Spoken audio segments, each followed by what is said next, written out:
Muy buenas y bendecidas tardes, señores. Gracias por la oportunidad que me están dando de compartirles la palabra de Dios. Vamos a iniciar esto como siempre lo tenemos que hacer. Este Padre, en el nombre de Cristo Jesús, te damos gracias el día de hoy por las bendiciones recibidas, por todo tu amor, por toda tu misericordia, por toda tu bondad, por todo lo que nos das, Señor, porque sabemos que tú eres bueno y misericordioso. Gracias por el pan que nos diste el día de hoy, por el pan físico, por el pan espiritual, Señor. Gracias por permitirnos llegar al hogar que nos has permitido administrar. Gracias por todos aquellos que van en camino. Te pedimos, Señor, que los cuides, que bendiga su camino, que limpie su camino del mal y que lleguen con bien a su hogar donde los están esperando. Te damos gracias, Señor, por todas las bendiciones recibidas el día de hoy en el nombre de Cristo Jesús. Amén. Bueno, señores, ya estamos aquí. Ya, gracias a Dios, corriendo y llegando tarde. Créanme, ustedes, híjole, a veces, no tienen ustedes idea de todo lo que se nos atraviesa en el camino. Como siempre, no tengo la menor idea por qué en las transmisiones de las clases que damos, como que el micrófono no jala, no tengo idea, y sin embargo, cuando leemos la palabra de Dios, jala bien bonito. Pero bueno,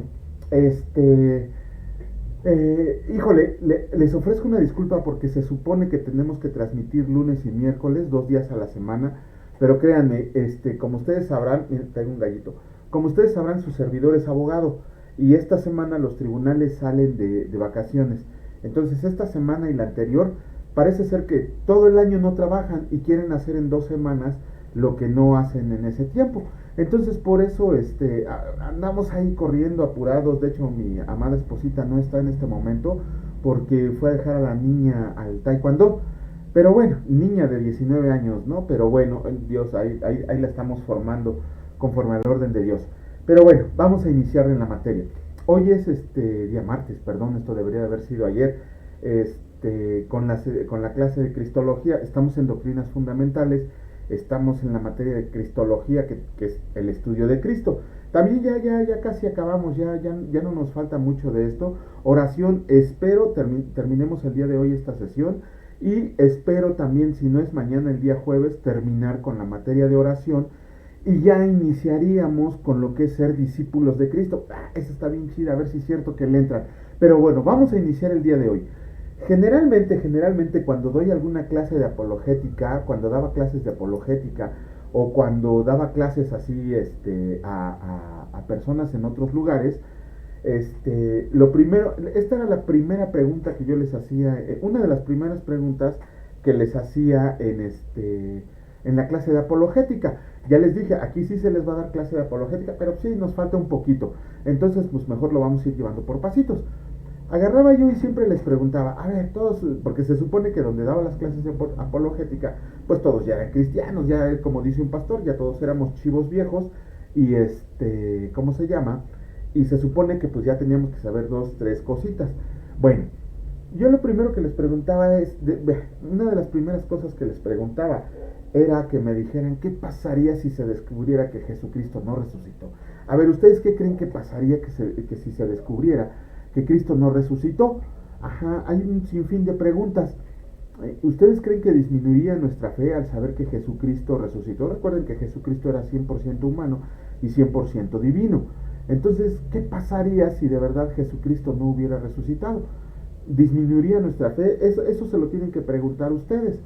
¿Dejaríamos de creer en Jesucristo? ¿Dejaríamos de creer en Dios al descubrir que Jesucristo no resucitó?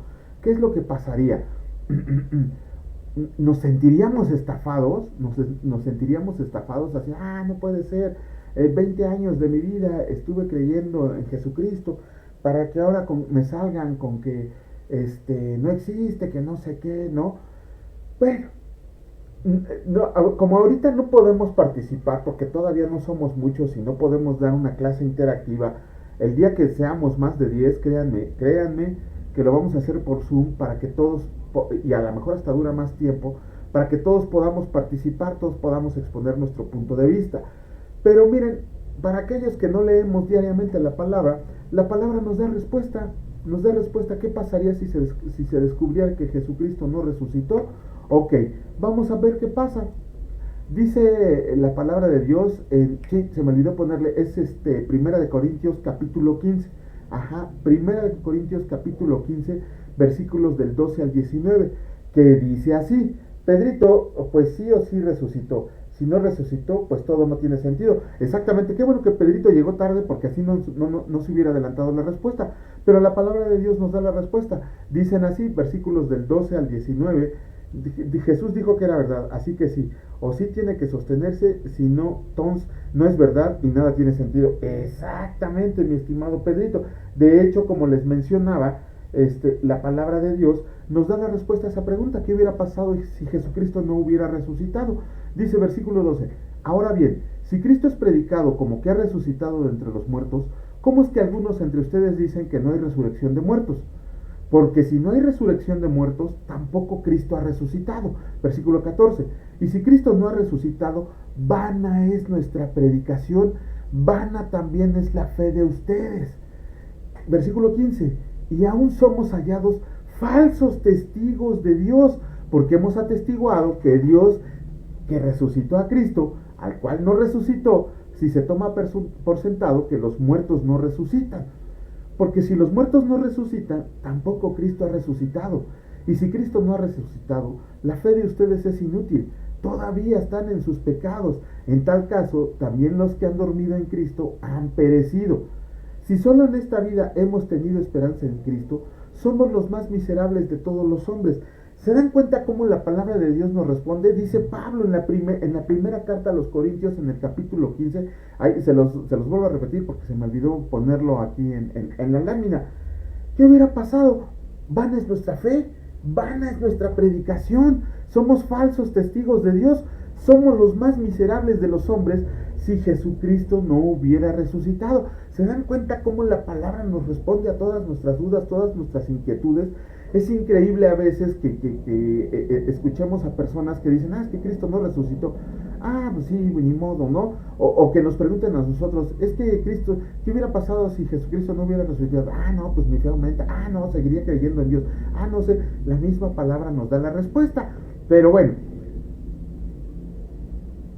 al día de hoy, y más en estos tiempos, hay muchas, pero muchas personas en el ámbito filosófico, científico, intelectuales, académicos, de un largo, etcétera, y sobre todo payasos y farsantes de internet. ¿Qué día es hoy? Martes. El día domingo estaba yo sosteniendo un debate con un cuate que afirmaba que Dios no existe, ¿no? Obviamente, cuando nosotros vamos a un debate, pues nosotros vamos preparados, llevamos citas bíblicas, llevamos citas de libros, llevamos bibliografía, llevamos autores, o sea, pues, preparaditos, porque pues, vamos a presentar una defensa de nuestra fe, que Dios no necesita que lo defendamos, necesita que lo representemos. Pero bueno, hay un montón de payasos y farsantes que por haber leído un libro en su vida, piensan que ya tienen la verdad del mundo, o porque leyeron un blog internet, o porque vieron un video en YouTube, sienten que con eso ya tienen todo el conocimiento para sostener que Jesucristo no resucitó, que niegan la resurrección de Jesucristo. Obviamente, pues los hacen pedazos en su argumento, y lo que terminan haciendo pues es enojándose, ofendiéndose, y se van y hasta los golpes te quieren retar. Obvio, no sostienen, por eso les digo que son payasos y farsantes de internet. Ajá.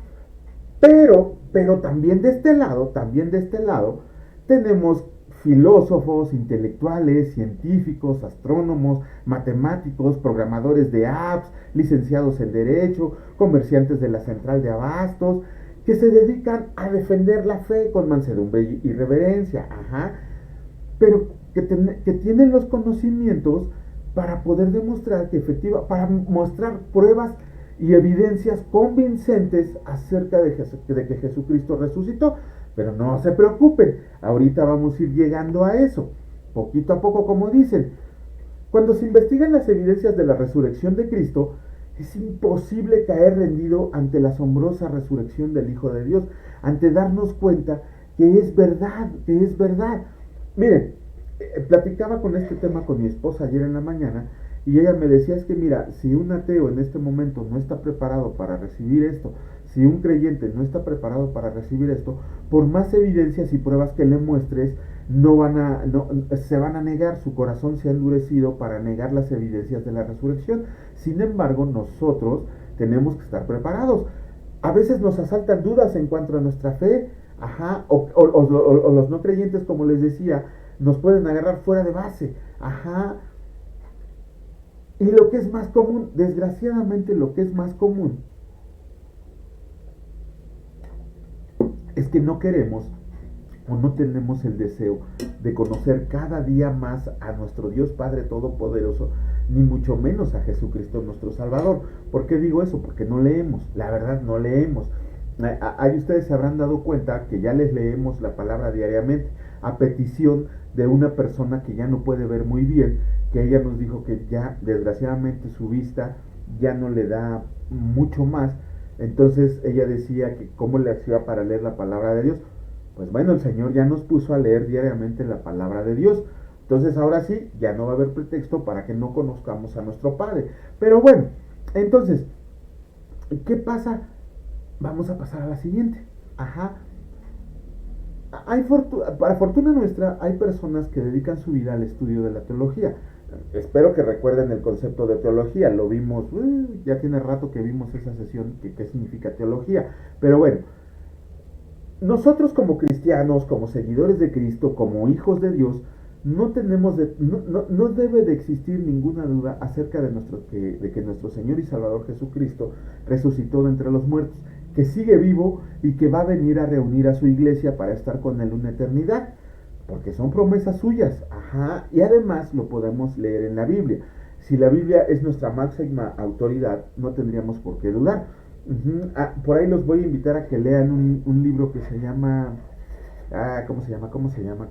No recuerdo, pero es de Josh McDowell. No es evidencia que exige un veredicto, es una biografía de él, de cómo llegó a Jesucristo, cómo él era ¿cómo se llama? Cómo él no creía en Dios por todo lo que había vivido. Sin embargo, cuando se dedicó a investigar si la resurrección era real, pues ahora tenemos uno de los más grandes apologistas y expositores de la palabra de Dios. Un caso muy muy sonado fue el de un filósofo llamado Anthony Flew. De hecho, él estaba considerado uno de los ateos, si no es el principal ateo más influyente del mundo, hasta el 2004, que tuvo un encuentro con Jesucristo, y de 2004 para acá, bueno, el Señor ya falleció en el 2010, sin embargo, él tuvo una conversión al cristianismo. Se convirtió al cristianismo en busca de certeza, Pedrito, en busca de certeza. No, pero ese no es de Josh McDowell, mi estimado Pedrito. Me dice Pedrito nos está poniendo ahí que el libro se llama En busca de certeza. Creo que sí es ese, Pedrito. No recuerdo, fíjate que no recuerdo, por esto decía que no recuerdo el título del libro, pero es la biografía de Josh McDowell, y en él narra su peripecia de cómo de ser alguien que no creía en Dios, terminó convirtiéndose en un apologista y un expositor de la palabra de Dios como ningún otro. Está el caso de Cristo, de Lee Strobel, ajá, este cuate también, cuando su esposa se convirtió, él no creía, pero al ver la actitud de su esposa, se puso a investigar. Tiene una serie de 7 libros escritos acerca de apología de la resurrección de Cristo, del Cristo verdadero, de la existencia de Dios, de la existencia de los milagros, de la existencia de la fe, de todo esto. Él fíjense nada más, y él no creía en Dios. Su servidor también, cuando se convirtió al cristianismo, pensaba que muchas partes de la Biblia eran falacias, que no eran verdad. De hecho, yo atosigaba a mi padre espiritual con preguntas que, híjole, cómo lo ponían a sudar, ¿no? Pero cuando ya me dediqué a investigar verdaderamente si lo que la Biblia decía era verdad, o todas las verdades de Cristo, miren, no tengo absolutamente ninguna duda acerca ni de la resurrección, ni del nacimiento virginal, ni de la existencia de Dios, ni del canon bíblico, absolutamente de nada. Ajá. Por eso, primera de Pedro 15 nos llama la atención en que todos debemos estar preparados para responder preguntas acerca de la resurrección. Y no solo de la resurrección, de todo lo que conlleva creer en Dios. Tenemos que estar preparados para eso. Ajá. Por eso, el día de hoy, vamos a analizar 5 hechos difíciles de contraargumentar por personas preparadas académicamente y que no creen en la resurrección de Cristo. Ajá. Miren, esto lo tomé de un señor que se llama Michael Licona. Ajá. Ajá, este cuate tiene doctorados en teología, maestrías, es experto en historia del del Nuevo Testamento, hizo una tesis acerca de la resurrección de Jesucristo, casi está al nivel de conocimientos de Pedro Gómez, ¿no? Pero bueno, vamos a empezar. Dice así la primer lámina. Jesucristo murió en la cruz. Ese es el primer hecho. De hecho, miren, hay un montón de teorías, que desgraciadamente por el tiempo no vamos a poder tocar. Pero miren, en los cuatro evangelios, nosotros que los leemos, que los hemos leído por lo menos alguna vez, se van a dar cuenta que Mateo, Marcos y Lucas son muy parecidos, muy parecidos. Y que el evangelio de Juan es un poco diferente. Mientras que el evangelio de Mateo, Marcos y Lucas son 90% parecidos, el evangelio de Juan es aproximadamente un 30-35 de parecido a los demás evangelios. Ajá. Entonces, pero en los cuatro evangelios hay relatos que se mencionan en los cuatro. Uno de los relatos que se menciona en los cuatro evangelios es la negación de Pedro, pobrecito Pedro, ¿no? Siempre lo andamos ahí macheteando, de que siempre negó a Jesucristo, pero también en los cuatro viene cómo Jesucristo lo redimió. Pero bueno, uno de los relatos comunes es ese, que Jesucristo murió en la cruz. Ajá. Si nosotros hiciéramos a un lado que la Biblia es la palabra de Dios escrita, y la estudiamos como cualquier otro documento histórico, ahí entre paréntesis les puse que tiene que tener fuentes relevantes, que tiene que tener una metodología responsable y que tiene que tener conclusiones moderadas, nos daríamos cuenta, al igual que los ateos y los no creyentes, estamos de acuerdo en que Jesucristo fue crucificado. Realmente quien les diga que Jesucristo ni siquiera estudió, por eso les digo que se compren una Biblia así de esas grandísimas de pasta dura, para que cuando alguien les diga que Jesucristo no resucitó, con esa le den en la cabeza, a ver si por ósmosis se dan cuenta de que sí. Por ejemplo, les puse el ejemplo de un cuate que se llama Gerd Ludermann, que es un ateo y crítico del Nuevo Testamento. Él está recalcitrante así en cuanto a que Dios no existe, a que la Biblia es mentira y todo esto. Sin embargo, ni él mismo niega que Jesucristo murió en una cruz. Está este cuate Bach Ehrman, que él fue cristiano en el inicio de su vida, pero después quién sabe qué le pasó, apostató de la fe y se convirtió en agnóstico. Pero también y estos cuates son reconocidos a nivel mundial. De hecho creo que cenan una vez al año con Pedro, ¿no? Porque pues, tienen que compartir conocimientos. Pero estos cuates, ¿cómo se llama? Niegan la verdad del cristianismo. Lo que no niegan es que Jesucristo murió en una cruz y que existió. La crucifixión romana, ¿se acuerdan cuando vimos el Calvario de Jesucristo? La crucifixión romana, era el castigo más terrible, así el método de ejecución más vil de Roma. Nada más se lo ponían a los criminales más viles, ¿no? De hecho, si leyéramos la antología de Josefo, nos daríamos cuenta que él solamente menciona a 3 personas que sufrieron a la crucifixión, pero porque él intervino ante el gobernante y que lo soltaran. Recuerden que Josefo era un escriba que trabajaba al servicio de Roma. Los mismos judíos lo detestaban, pero él escribía todo para los reyes romanos, para los emperadores romanos, para los cónsules romanos. Entonces él en sus escritos señala que 3 personas sobrevivieron a la cruz. Pero ojo, no duraron en la cruz ni una hora porque él fue a intervenir ante el gobernador. Pero de esos 3 cuates que se supone sobrevivieron a la cruz, 2 de ellos murieron a pesar de que se les dio la mejor atención médica que en ese tiempo se les pudo dar. Y el otro cuate sobrevivió, pero quedó todo cucho, quedó hasta loco, ¿no? Bueno, ahora, tenemos que comprender una cosa. Los soldados romanos estaban entrenados para matar. No había nada a más a lo que se dedicaran los soldados romanos, que era el ejército romano, que era aprender a matar. El método griego para la guerra era: tú y yo somos un equipo y si nos morimos juntos y vamos a pelear contra el enemigo. Sin embargo, el método romano era: si te matan me vale queso, yo me tengo que defender, o sea, yo veo por mi vida y si tú caes, pues hay que te coman los buitres, ¿no? Yo tengo que vivir. Eran expertos en matar. ¿Por qué? Porque cuando uno de ellos se equivocaba, le daban el mismo pago que tenía que haber sufrido aquel a quien tenían que matar. O sea, los mataban, para que me entiendan. Si ellos hubieran cometido el error de dejar vivo a Jesucristo, de decir, ah, sí se murió, pero después se hubieran dado cuenta que Jesucristo estaba vivo, a ellos les hubiera tocado ser muertos en una cruz. Si no leemos la Biblia, el Talmud judío menciona que Yeshua fue colgado de un madero. Váyanse a Gálatas 2:20 y luego váyanse a Deuteronomio, donde dice que maldito es aquel que es colgado de un madero. Ajá, van a decir, ¿quién es Yeshua? Yeshua en hebreo es Josué y Yeshua en griego es Jesús. Entonces el mismo Talmud admite que Jesucristo murió en la cruz. ¿Quieren fuentes no cristianas? Ok, Josefo, Tácito, Luciano de Samosata, Marabar Serapión, Plinio el Joven. Había un cuate que era un cuate que escribía comedia, no recuerdo en este momento su nombre, ¿no? Pero todos ellos dan constancia de que Jesucristo murió. No hay ninguna duda acerca de que Jesucristo murió en la cruz. Váyanse a ver el Calvario de Cristo para que vean aquellos que dicen que Jesucristo pudo haber soportado el martirio en la cruz. No pasó nada. Ajá. Ese es el primer punto. ¿Cuál es el segundo punto?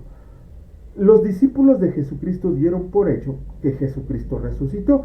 Dice la primera carta a los Corintios, capítulo 15, versículos 5 al 8, que apareció a Pedro, después a los 12, luego apareció a más de 500 a la vez, de los cuales muchos viven todavía, y otros ya duermen. Luego apareció a Jacobo, ahorita les digo quién es, y después a todos los apóstoles.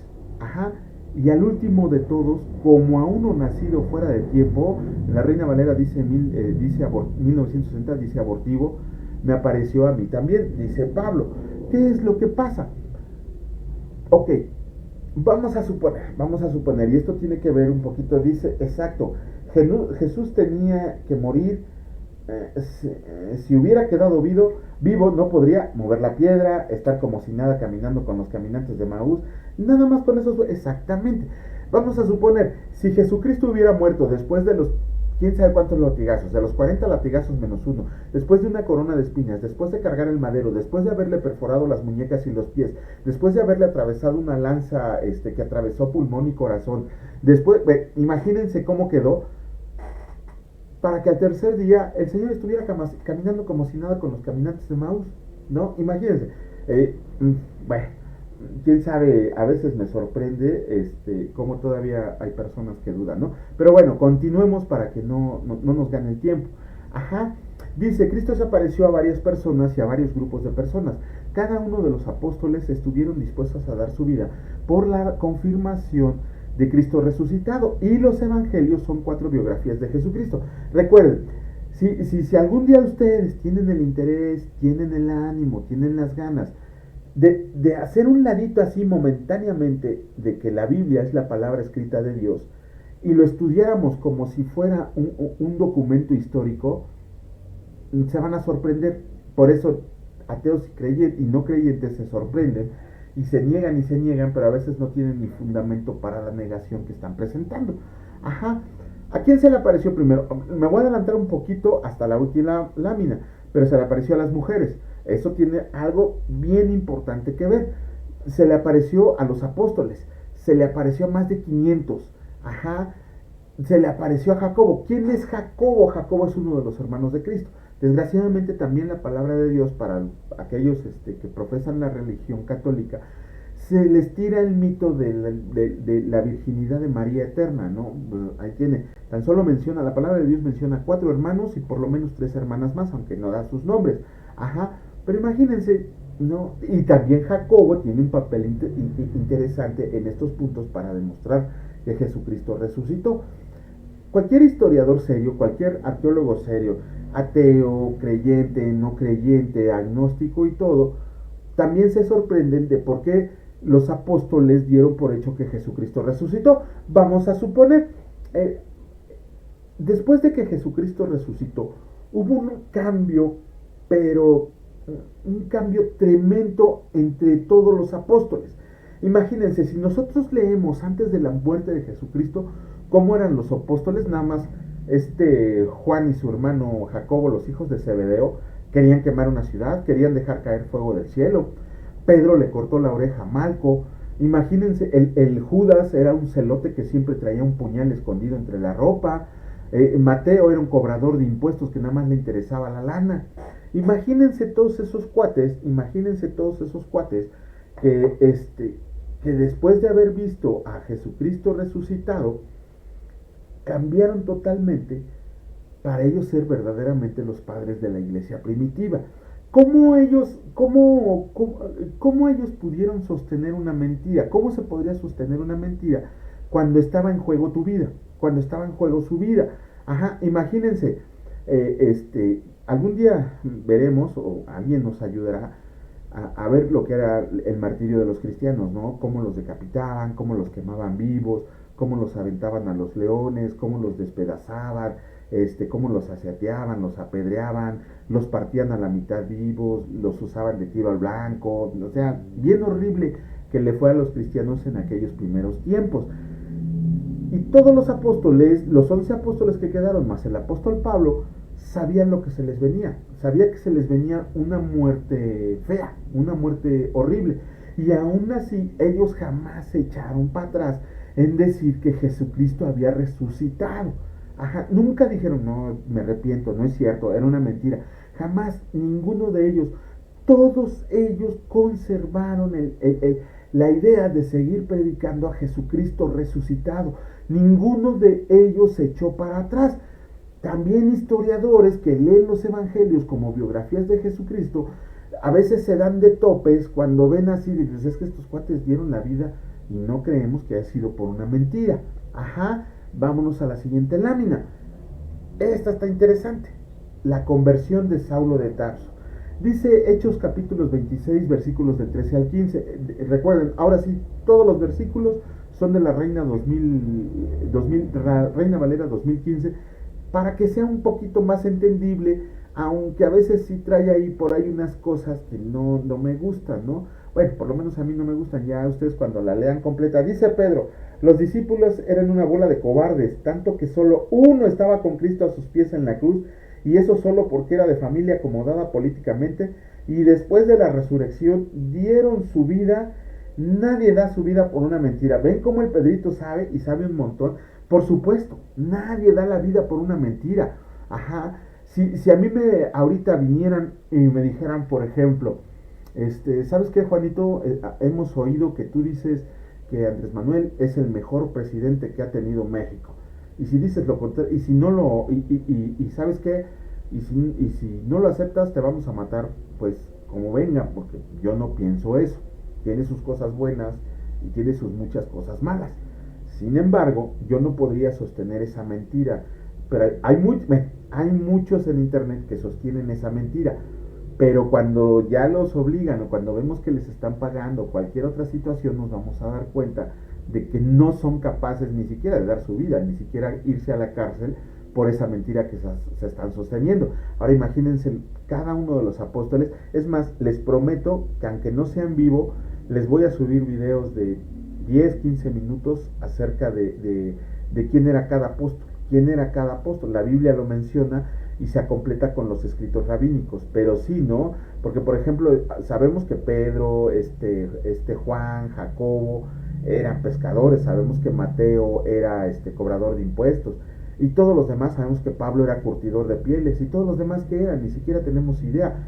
A lo mejor de Pedro sabemos que murió crucificado de cabeza y primero vio cómo crucificaban a su esposa. Sabemos que Pablo murió decapitado y todos los demás ni siquiera sabemos quiénes son. Felipe era el evangelista del grupo y nadie lo sabe, ¿no? Juan era el amoroso, Juan era el que llevaba la... Bueno, me estoy desviando, pero bueno, ya lo veremos algo. Se los prometo que por lo menos en menos de un mes ya tengo vacaciones forzosas, ya lo voy a hacer. Ajá, pero vamos a regresar a Saulo. En el libro de Hechos, capítulo 26, versículos 13 al 15, dice así: en el camino a mediodía, oh rey, vi que desde el cielo una luz más resplandeciente que el sol alumbró alrededor de mí y de los que viajaban conmigo. O sea, no solo Saulo lo vio. Habiendo caído todos nosotros a tierra, oí una voz que me decía en lengua hebrea, para que no hubiera confusión: Saulo, Saulo, ¿por qué me persigues? Dura cosa te es dar coces contra el aguijón. Entonces yo dije: ¿quién eres, Señor? Y el Señor dijo: yo soy Jesús, a quien tú persigues. ¡Híjole! No, cuando tengamos ese encuentro personal con Cristo, ve. ¿Quién era Saulo de Tarso? Saulo de Tarso era un implacable enemigo de los cristianos. Era cruel, insensible, despiadado, matón, asesino, secuestrador, no sé, pateador, golpeador. Ajá, Saulo de Tarso estaba dispuesto a acabar con todo aquel que confesara la fe en Cristo. Ajá. De hecho, Saulo de Tarso había sido estudiado a los pies de Gamaliel, que era uno de los grandes maestros rabinos de ese tiempo. O sea, no, hombre, Saulo de Tarso estaba, él mismo lo dice, yo era fariseo entre los fariseos, estaba en camino a ser un maestrazo del Antiguo Testamento, de la ley de Dios, ¿no? Imagínense, Saulo era un enemigo de Cristo. ¿Sí? Este cuate donde sabía y tenía cartas de los sacerdotes, de los principales sacerdotes del templo, para que donde supiera que había cristianos, entraba con toda la guardia del templo, derribaba puertas y sacaba rastras a los cristianos para entregarlos a las autoridades. Ojo, los cristianos no los entregaba a las autoridades para darles una reprimenda, para tenerlos en el torito 24 horas o en los separos 72, no, los entregaba para que los mataran. Ajá, o sea, por ahí dice un dicho, ¿no? ¿Cómo dice? Tan malo el que mata a la vaca como el que levanta la pata, ¿no? Entonces estamos diciendo que Saulo entregaba a los cristianos para morir.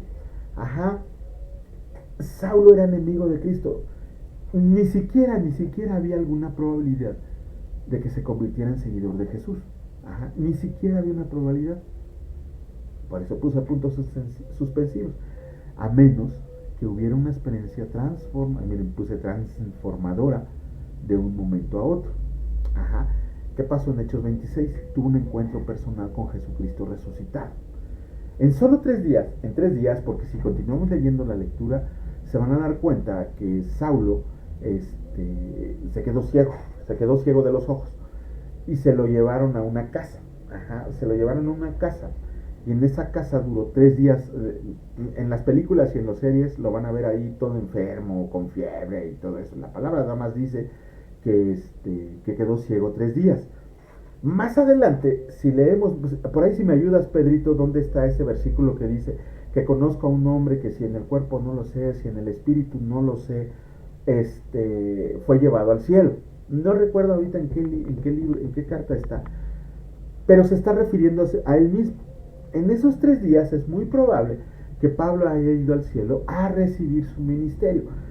Imagínense nada más de Pablo, ¿no? Que recibió clases del mismísimo Jesucristo, del mismísimo Dios. No, es increíble, por eso Pablo fue el escritor de Medio Testamento, ¿no? Pero bueno, de Medio Nuevo Testamento. Ajá. En esos 3 días que estuvo postrado ahí Pablo, ciego de los ojos, pasó de ser un enemigo de la fe cristiana a convertirse en el escritor de Medio Nuevo Testamento. Nada más 13 epístolas. El Nuevo Testamento tiene 27 libros.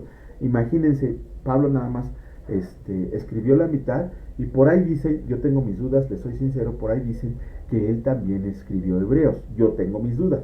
Ajá. Se volvió el apóstol de los gentiles. Dijo, no, si Jesucristo le predicó a todos, yo me voy a los gentiles. Ajá. De ser Saulo de Tarso, se le puso el nombre de Pablo. Se convirtió en el apóstol Pablo. Si vemos sus primeras cartas, él decía, Pedrito dice, conozco a un hombre en Cristo que hace 14 años, y en el cuerpo no lo sé, si fuera del cuerpo no lo sé, Dios lo sabe, fue arrebatado hasta el tercer cielo. ¿Qué está diciendo Pablo ahí? Fui yo, pero estoy hablando en tercera persona porque a mí no me gusta adornarme, a mí no me gusta estar ahí de presumido como algunos, ¿no? Como el Juan Antonio, ¿no? Que da sesiones en internet, no le gusta estar presumiendo. Ajá. Pero Pablo en esos tiempos fue al tercer cielo donde mora Dios. Híjole, hasta él mismo dice que le dieron palabras inefables que no les permitido pronunciar en ese momento. Ajá. Entonces, Pablo, cuando tuvo un encuentro con Jesucristo, se convirtió en el apóstol Pablo. Pablo significa pequeño. De hecho, Pablo siempre él dijo, yo soy el más pequeño, yo soy el más pecador, yo soy el más inútil. Imagínense eso que decía Pablo. Ajá, por eso les digo que a él no le gusta adornarse. Les decía, en sus primeras epístolas él pone siervo de Jesucristo, pero después ya pone apóstol de Jesucristo. Ajá, ¿por qué? Porque entonces Jesucristo fue el que le dio el título de apóstol, no como ahora muchos imbéciles que están en las iglesias diciendo que yo soy el apóstol, yo soy el superapóstol, y que ellos mismos se dan el nombre. Si de verdad, ellos fueran apóstoles, sabrían lo que les espera si leyeran la palabra de Dios. Ayer lo leímos en Mateo 21. ¿Qué dice? ¿De veras? Mateo 21:20 dice, ¿de veras van a beber el mismo vaso que yo voy a beber? Y aquellos ignorantes dijeron, sí, Señor, nosotros podemos. Pues conste, por sus palabras van a ser juzgados. Si de verdad, ahorita nos diéramos cuenta de que el don de apostolado como tal, que existió en el tiempo de Jesucristo, ya no existe ahora, muchos tarados dejarían de ser apóstoles. Dejarían de ser apóstoles, superapóstoles, profetizos, profetas, maestros, no lo sé. Títulos que les da el hombre. Les decía hace poquito, Pedro, y tú lo has de conocer, a una persona que siempre había dicho que quería ser pastor, pero no se preparaba, no ordenaba su casa, tenía muchos problemas, era increíblemente rebelde con todos aquellos que le tendimos la mano.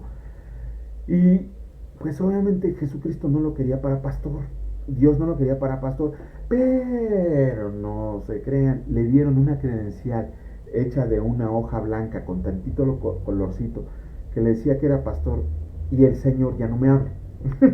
No, ya no me habla porque dice que yo no quiero ser pastor. Ya, porque dice que yo no, la verdad, yo le dije a Jesucristo, Señor, a donde tú me mandes,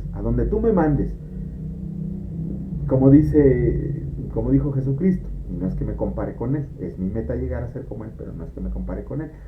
Señor, si tú quieres, pasa de mí esta copa, pero que no se haga tu voluntad, que no se haga mi voluntad, sino la tuya. Porque si de verdad leemos la palabra de Dios y nos damos cuenta los requisitos para ser pastor y apóstol, la neta nadie le entra. Pero bueno, esperemos que el Señor Dios lo bendiga y que siga bien, que siga con su ministerio.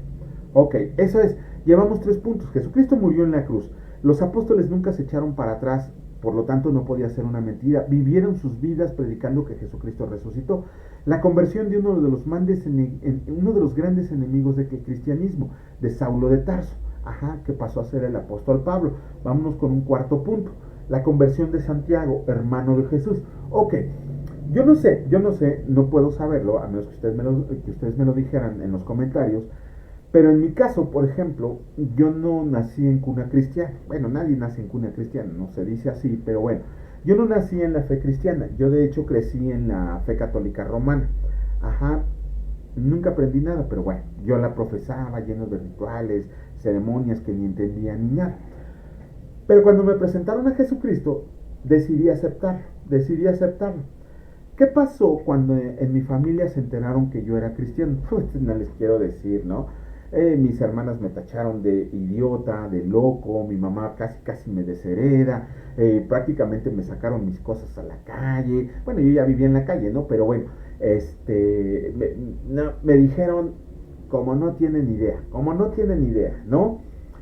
Pónganse, ahora ustedes piensen, ¿qué pasó cuando ustedes decidieron confesarle al mundo que eran seguidores de Jesucristo, que habían aceptado a Jesucristo como Señor y Salvador? Su propia familia ni siquiera quería hablar de que, ay no, ese ya se convirtió en evangélico, porque ni siquiera saben expresar bien en lo que ustedes se convirtieron, ¿no? Ese ya se convirtió en aleluya, ese ya es hermano, ¿no? Todos los amigos, las amistades. De hecho, la familia ni siquiera tocaba el punto. No quiero decir desgraciadamente, ¿cómo les diré? Desafortunadamente, la gran mayoría, por lo menos en el pueblo mexicano, profesan la fe católica romana. Y ni la entienden, pero ellos dicen profesar la fe católica romana. Entonces, siempre se burlan de uno cuando saben que que uno decidió seguir a Cristo. Ajá, siempre se burlan de nosotros, ¿no? Ya cuando les da uno una arrastrada acerca de lo que es la verdadera fe, pues como que ya nada más se enoja. Pero bueno, este, imagínense la familia de Jesucristo. Imagínense la familia de Jesucristo. Imagínense que Jesucristo le dijera a su familia, ¿qué creen? Yo soy el Mesías que Israel esperaba, ¿no? Imagínense nada más. Sí, bien por ti, ¿no? Échale ganas. Pero conforme va pasando el tiempo, se van dando cuenta de que Jesucristo no estaba mintiendo, de que Jesucristo era el Hijo de Dios. Pero sus hermanos así, ya va a empezar, ¿no? Se escondían, se avergonzaban. De hecho, por ahí sí, aquí sí lo anoté. Ajá, está en el Evangelio de Juan, capítulo 7, versículo 5. Pues ni aun sus hermanos creían en él. Sus hermanos, ninguno de sus hermanos creían que Jesucristo fuera el Mesías esperado. Todos ellos, decían, pues, bájale, no, carnal, estás loco. Es más, vete a otra ciudad porque aquí ya te andan buscando para apedrearte. O sea, como que tiraron a nuestro Señor del loco. No querían saber acerca nada de él, nada de él. En el ministerio, aquí cuando Jesucristo estuvo como hombre aquí en la tierra, su familia no creyó en él, no creían que fuera el Hijo de Dios. Ajá. Cuando muere Jesucristo, dice en 1 Corintios capítulo 15, cuando leímos, déjenme regresar a la lámina a ver si le atino. Sí, aquí está. 1 Corintios 15, capítulo 15, versículos 5 al 8. Dice en el versículo 7, luego apareció a Jacobo. ¿Quién es Jacobo? Jacobo es el hermano de Jesucristo. Jacobo es el que llaman Santiago también en otras partes de la palabra. Ajá. Chéquenlo ahí si tienen ustedes una Biblia con, ¿cómo se llama? Una Biblia, esas que tienen letritas y numeritos y al lado otros versículos de la palabra. ¿Cómo se llama? Con concordancia. Chéquenlo con una Biblia con concordancia y se van a dar cuenta que Jacobo y Santiago son los mismos. Después de que Jesucristo resucitó y cuando se le apareció a Jacobo, ya no tuvo ninguna duda Jacobo y Santiago que Jesucristo era el Mesías que habían esperado. Después de que Santiago lo tiró de loco, lo tiró de mentira y todo eso, cuando Jesucristo se le aparece, Santiago también tiene una conversión. Ajá. Y esa conversión lo lleva a ser nada más ni nada menos que el dirigente de la iglesia de Jerusalén. Estamos hablando de Jerusalén. Él fue el dirigente. De hecho, cuando fue la bronca entre Pablo y Pedro de que si se le tenía que dar el evangelio a los gentiles o no, quien tuvo que dar la cara para resolver esa situación fue Santiago. Él fue el que dio la cara para decir, no, sí, hay que llevarla. Y puso paz en todos. Después de la moquetiza que separaron Pedro y Pablo, Santiago metió paz y dijo, sí, el evangelio también es para los gentiles. Quiero que comprendan una cosa antes de pasar a la última lámina. Esto que les estoy platicando, estos 4 puntos, los estoy manejando para nosotros que ya somos cristianos, que ya creemos que Jesucristo resucitó, que ya creemos que Dios existe, que ya creemos que la palabra de Dios es correcta. Pero si ustedes quieren saber más de este tema, cómo presentárselo a un ateo, cómo presentárselo a un creyente, hay hay muchísimo material con fuentes no cristianas acerca de estos 4 puntos que les estoy dando. De hecho, estos 4 puntos les busqué versículos que se acomodaran a lo que les estoy platicando. Pero esto fue tomado de fuentes no cristianas, o sea, fuentes de ateos, fuentes de no creyentes. Ajá, por lo menos estos 4 puntos que acabamos de ver, ningún historiador serio puede decir que no son ciertos o que tienen un 30-40% de credibilidad cuando fuentes no cristianas dan credibilidad acerca de estos puntos. Vamos a pasar a la siguiente lámina, que para nosotros los cristianos es el punto fuerte. Sin embargo, por increíble que parezca, para los no creyentes, para los ateos, para toda demás fauna que no cree en Jesucristo, tiene un 75% de credibilidad, aun y cuando se le citen fuentes no cristianas. Y esa última lámina, para mí la más hermosa, para todos nosotros hijos de Dios, la más hermosa de todas, es la tumba vacía. Ajá, la tumba vacía. Imagínense ustedes, quiero que imaginemos a Jesucristo desde que lo llegaron a apresar. Acuérdense, ya lo vimos el Calvario de Cristo.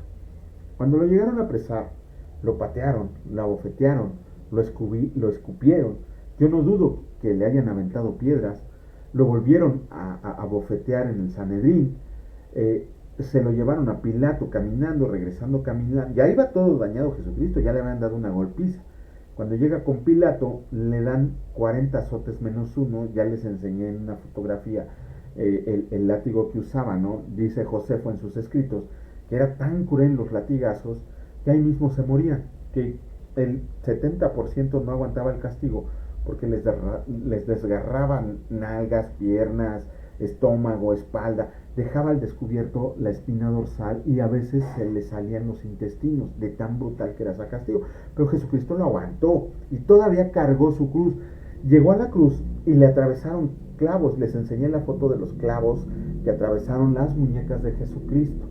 Les enseñé el tamaño del clavo que atravesaron los pies de Jesucristo. Ajá. Imagínense, es más, todavía en la cruz, le atravesaron una lanza que le entró por la tercera costilla que va directo hacia el corazón, pero en el camino se llevó el pulmón. Imagínense nada más todo eso. Vimos la semana pasada, vimos que Jesucristo entregó el Espíritu, o sea, que murió físicamente. Ajá. Vimos en la primera lámina que Jesucristo murió. No hay ninguna duda que Jesucristo murió. Por ahí hay un libro de un médico forense que es multipremiado a nivel mundial, en el que hizo un estudio de la muerte, del Calvario de Jesucristo, y llegó a la conclusión de que era imposible que Jesucristo hubiera quedado vivo. Pero por ahí todavía hay algunos cuates que no rebuznan porque no se saben la tonada, que dicen que Jesucristo pudo haber sobrevivido. Miren, a ver si no me meto en broncas, pero en el Surah 157 y 158 del Corán dice que Jesucristo no murió, que Jesucristo fue cambiado, que eso es lo que nos hicieron creer, palabras más, palabras menos, porque está en árabe, ¿no? Y todavía árabe no sé, pero es lo que dice la traducción, que Jesucristo no murió, que nos engañaron. Pero se contradice con el catch 22 de ellos, ¿no? El catch 22 significa que es una trampa. Porque dicen que Jesucristo fue un grandísimo profeta. Pero si en su misma palabra dicen que si Jesucristo fue un profeta y luego dicen que engañó al mundo, entonces se le quitaría la calidad de gran profeta y caerían en una mentira llamada catch 22 del Corán, de la religión islámica. Ay, estudienlo porque si no después van a poner una bomba en mi casa. Pero bueno, ahí está. Ok, no había manera que Jesucristo hubiera podido sobrevivir. Sin embargo, vamos a imaginar lo que dicen algunos animales, que Jesucristo sobrevivió a ese brutal castigo. Ok. Miren, no les hubiera puesto la imagen de la piedra del sepulcro de Jesucristo, del jardín del Getsemaní. Es una piedra circular que un solo hombre no la puede mover. Por lo menos son 3 hombres los que tienen que moverla. Ahora, la piedra va por un camino recto. Imagínense, va sobre un camino recto. Pero cuando llega a la entrada del sepulcro, cae como en un hoyito. Para que la piedra tore y no se vaya ni para atrás, ni para adelante, ni para ningún lado. Oliver, guarda silencio. Es que estoy cuidando a mi perrito. Para poder sacar la piedra de ese hoyo, se tiene que utilizar una palanca y 4 hombres.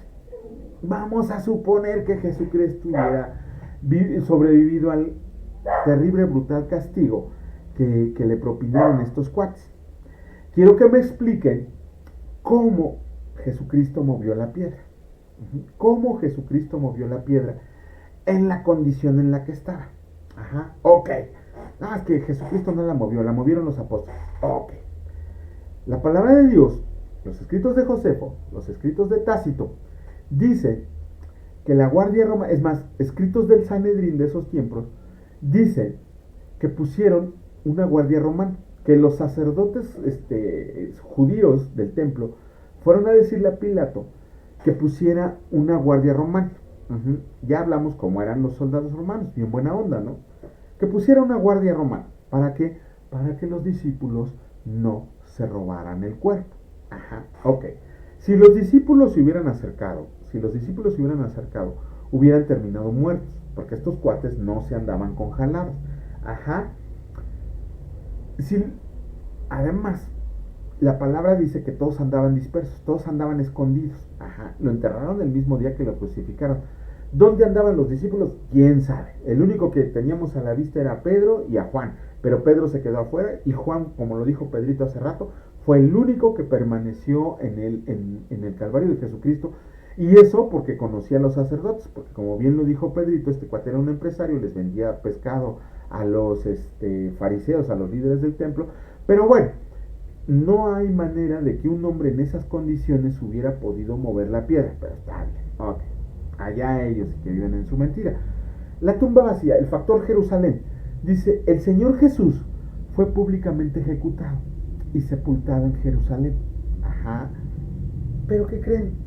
Ok, sí, en toda Jerusalén se enteraron que Jesucristo había sido asesinado en la cruz y además había sido sepultado. ¿Pero qué creen? También su resurrección fue proclamada en la ciudad de Jerusalén. Hechos capítulo 2 versículos 32. A este Jesús lo resucitó Dios, de lo cual todos somos testigos. Todos nosotros somos testigos. ¿Quién dice eso? Lo dice Pedro allá en su discurso en Pentecostés. Le estaba hablando no solo a los jerusalenitas, ¿no? Les estaba hablando a hebreos, egipcios, romanos, griegos, a todos estos cuates que andaban ahí por ahí metiches. Les estaba diciendo, esta ciudad fue testigo de la resurrección de Jesucristo. ¿Quién dijo no? ¿Quién dijo no? Solamente hasta ahora empiezan a decir que no, pero bueno. La certificación de los enemigos. Dice el libro de Mateo, el Evangelio de Mateo, el capítulo 28, versículos 11 al 14. Dice, entre tanto que ellos iban, he aquí algunos de la guardia fueron a la ciudad y dieron aviso a los principales sacerdotes de todas las cosas que habían sucedido, que ya Jesucristo había resucitado, que ya las mujeres habían ido, que ya se había movido la piedra, que los lazos estaban como si se hubieran reventado. Todo eso le dijeron los soldados a los líderes judíos, a los principales sacerdotes.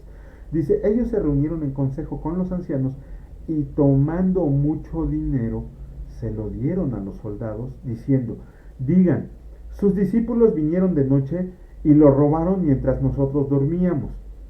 Y si esto llega a oídos del procurador, nosotros le persuadiremos y les evitaremos problemas. Ok. Ningún enemigo de Jesucristo en ese tiempo, ni el Sanedrín, ni los escritores no creyentes, ni la misma guardia romana, nadie, absolutamente nadie en ese momento, negó que Jesucristo hubiera resucitado. No hay un escrito en el que diga, yo digo que Jesucristo no resucitó. Josefo dice, sus discípulos dicen que resucitó. No dice ni sí, ni dice no. Simplemente dice, sus discípulos dicen que resucitó. Pero él no toma partido en decir no es cierto o decir sí es cierto. En ese sentido van los demás escritos de los demás cuates de ese tiempo. Ninguno de sus enemigos, ninguno de los cuates que los crucificaron, de los escritores alrededor, ni nada de eso, ninguno negó la resurrección. Ojo, quizá muchos de ellos también dijeron, no lo creo, pero no lo negó. No lo afirmó tampoco, pero no lo negaron. En ese momento no había nadie como ahora que negara la resurrección de Jesucristo. Perdón, el testimonio de las mujeres, y aquí entra lo que decía Pedrito hace rato, el testimonio de lo vergonzoso. ¿Cuál es otro de los relatos que se encuentra en los 4 evangelios? Es el testimonio de las mujeres acerca de que Jesucristo resucitó. Si nos vamos al testimonio de los hombres, solamente en 2 libros, es en el de Juan y es en el de Mateo, donde se menciona que fueron los varones los que dieron aviso que Jesucristo había resucitado. Pero ¿quiénes fueron las primeras en llegar? Las mujeres, y a ellas fue a las que se les dio la oportunidad de avisar que Jesucristo había resucitado. Pero ¿por qué las mujeres? Ok, si nos vamos a estudiar historia, nos vamos a dar cuenta que en los tiempos de Jesucristo una mujer no valía ni un cacahuate. De hecho, valía más una vaca o un burro que una mujer. Ajá. De hecho, en el Talmud señala que es preferible quemar la ley de Dios que dársela a una mujer. Lean ustedes, no les estoy diciendo mentiras. Por ahí otro, el Josefo dice que no se ha de creer en palabras de mujeres por ¿qué? Porque su sexo es engañoso y ellas son muy, no recuerdo la palabra que maneja Josefo, pero son muy como que dadas a mentir. Exactamente, no exactamente así dice, pero algo así dice. Entonces, ¿por qué tenían que ser las mujeres las que dieran aviso de la resurrección de Jesucristo? Hay algo que se llama el testimonio de lo vergonzoso. Si nosotros escribiéramos una biografía nuestra, pues yo le iba a poner sí ciertas cosas, así, ¿no? Sí, golpeé, robé, fui, hice, deshice, estuve, no estuve, o sea, todo eso voy a decir. Pero va a haber cosas que solamente son entre Dios y yo. Yo no me atrevería a publicar ciertas cosas de mí que solamente están entre Dios y yo. Cosas muy vergonzosas, cosas muy graves, solamente Dios y yo lo sabemos. Yo sé que Cristo ya me perdonó. No conozco a ningún cuate que en su libro haya escrito algo así, realmente algo así. O sea, sí escriben, no, sí, yo hice esto, yo hice aquello, pero no mencionan exactamente lo que pasó en ese tiempo. Sin embargo, en la palabra de Dios nos estamos dando cuenta de que muy a su pesar, a pesar, sobre todo por Pedro y por Mateo, muy a su pesar, tuvieron que escribir que las mujeres fueron las primeras en recibir la noticia de que Jesucristo había resucitado. Ese es el testimonio de lo vergonzoso. El admitir así de que, pues esto hasta me va a dar vergüenza que se enteren las generaciones que vienen, pero pues lo tengo que decir, ¿no? Tengo que hablar con la verdad. Si yo soy de Cristo, tengo que hablar con la verdad. Entonces, por eso fue, ¿cómo se llama? Mencionado lo de las mujeres. Por ahí, las feminazis que dicen que no hay igualdad, se van a dar cuenta que desde los tiempos de Jesucristo había igualdad. Ajá, pero eso sí, les conviene la igualdad a cuando son sus intereses, pero cuando no, ay, hay una mujercita, me van a crucificar, pero bueno. Entonces, la tumba vacía. La palabra de Dios nos dice que cuando llegaron Pedro y Juan corriendo, y que Juan entró primero y Pedro después, solamente vieron la tumba y encima de la piedra donde recostaban a los cadáveres vieron los lienzos doblados. Vieron los lienzos doblados. ¿Cómo podemos explicar que la tumba estuviera vacía si los discípulos no pudieron haberlo robado? Si Jesucristo no pudo haber sobrevivido, ¿cómo se explica la tumba vacía? Hay un documental por ahí del 2008 de James Cameron que se llama Encontrando la tumba de Jesucristo. Encontrando la tumba de Jesucristo. De hecho, está en YouTube, por ahí si lo quieren buscar. Y es James Cameron, es el cuate película que hace, película que convierte en un éxito. Ajá. Él fue el que produjo Titanic y todas estas cosas. Y se le ocurrió, no sé, órdenes del enemigo, por más lana, no lo sé, hacer un documental acerca de la tumba de Jesucristo. Y fue y la encontró. Aparentemente fue y la encontró. Ajá. Yo sé que si la ve alguno de nosotros, si la ve algún no creyente o algo todo, van a salir gritando a voz en cuello, ya encontraron la tumba de Jesucristo, Jesucristo nunca resucitó, Jesucristo, no lo sé. Sin embargo, si nos dedicamos a analizar el documental de la tumba de Jesucristo, nos vamos a dar cuenta que ni el 20% de lo que dicen ahí los supuestos expertos es verdad. Ajá, es verdad. De hecho, no encontraron la tumba de Jesucristo, encontraron la tumba de toda una familia, de más de 30 esqueletos. Más de 30 esqueletos se encontraron ahí. Pero porque una tumba, porque un cuerpo tenía la inscripción ahí de Yeshua, ellos dicen que es Jesús de Nazaret. De hecho, encontraron uno que dice ahí el nombre Yeshua ben Yeshua, ¿no? Jesús, no, perdón, es al revés. David ben Yeshua, ajá, que significa David, hijo de Jesús, ajá. Y todos decían, Es el hijo de Jesús, todo familia. Y para acabarle la mola, encuentran un esqueleto que dice Marianne. Ni siquiera se parece la traducción, pero ellos gritaron: es el cuerpo de Magdalena, ya la encontramos, aquí está la tumba de Jesucristo, ¿no? Cuando de verdad, miren, nada más, así rápidamente, porque ya se nos está acabando el tiempo, de hecho ya se nos acabó, en el tiempo de Jesús, 6 de cada 10 varones se llamaban Jesús, 4 de 10 varones se llamaban Judas, 7 de cada 10 mujeres se llamaban María, ¿no? Ahí se las dejo, analicen bien ese documental y se van a dar cuenta que son puras mentiras. Vámonos a la lámina final. ¿Qué obtuvo el Señor Jesús con su resurrección? Ya vimos todo lo que pasó en el Calvario, ya vimos todas las frases que el Señor dijo en la cruz. ¿Y qué obtuvo con su muerte?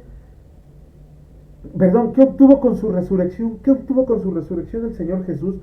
La victoria sobre la muerte, la victoria sobre la muerte. Dice 1 Corintios 15:26, el último enemigo que será destruido es la muerte. ¿Por qué? Porque Jesucristo resucitó. ¿Qué dice Romanos capítulo 6, versículo 9? Sabemos que Cristo, una vez resucitado de entre los muertos, ya no muere. La muerte no se enseñorea más de él. 1 Corintios 15, versículos 54 al 55. Y cuando esto corruptible se vista de incorrupción y esto mortal se vista de inmortalidad, entonces se cumplirá la palabra que está escrita: ¿dónde está, oh muerte, tu victoria? ¿Dónde está, oh muerte, tu aguijón? Hebreos 2:4, por tanto, puesto que los hijos han participado de carne y sangre, de igual manera él participó también de lo mismo, para destruir por medio de la muerte al que tenía dominio sobre la muerte, esto es el diablo, Satanás. Romanos capítulo 6, versículos 6 al 7. Sabiendo esto, que nuestro viejo hombre fue crucificado juntamente con él, para que el cuerpo del pecado sea destruido, a fin de que no sirvamos más al pecado, porque el que ha muerto ha sido justificado del pecado. Jesucristo nos redimió del poder de la muerte, del poder del enemigo, del poder de Satanás. Ya no tiene ninguna victoria sobre nosotros. Jesucristo con su resurrección triunfó sobre la muerte, triunfó sobre el diablo, triunfó sobre Satanás. Esa fue su victoria máxima. Quizás Satanás, cuando Jesucristo entregó el Espíritu en la cruz, estaba bailando de contento pensando que ya habíamos matado al autor de la vida. Pero cuando Jesucristo resucita y se muestra a los 12, se muestra a 500, se muestra a Pablo, se muestra a Jacobo, nos damos cuenta de su gran victoria. Jesucristo dice: yo tengo el poder para tomar la vida y para volverla a poner. Entonces, la resurrección de Jesucristo nos enseña que tenemos victoria sobre la muerte. ¿Por qué? Porque con Cristo estoy juntamente crucificado y ya no vivo yo, sino vive Cristo en mí. Luego, por eso, ninguno de nosotros tendría que tener miedo, tendría que tener temor acerca de que la muerte, acerca de que Jesucristo resucitó. Si Jesucristo resucitó y me dio la promesa que yo voy a resucitar juntamente con Él para morar en lugares de vida eterna. Padre, en el nombre de Cristo te damos muchas gracias por la palabra del día de hoy, Señor, porque es tu Espíritu Santo el que habla por nosotros, porque sabemos que donde estamos 2 o 3 reunidos, tú estás con nosotros, Señor. Gracias te damos por estas oportunidades, Señor. Te pedimos que nos sigas dando fuerzas para seguir adelante. Cansados, oprimidos, deprimidos, desgastados, con hambre, con sueño, con sed, pero estamos más que dispuestos a cumplir tu voluntad, Señor. Gracias por tanto amor, gracias por tu misericordia y gracias por tu bondad. Te alabamos y te bendecimos en el nombre de Cristo Jesús. Amén. Que Dios los bendiga, señores. Si el Señor no dice otra cosa, nos vemos en un rato y nos vemos, no sé si mañana o el jueves. Saludos y bendiciones.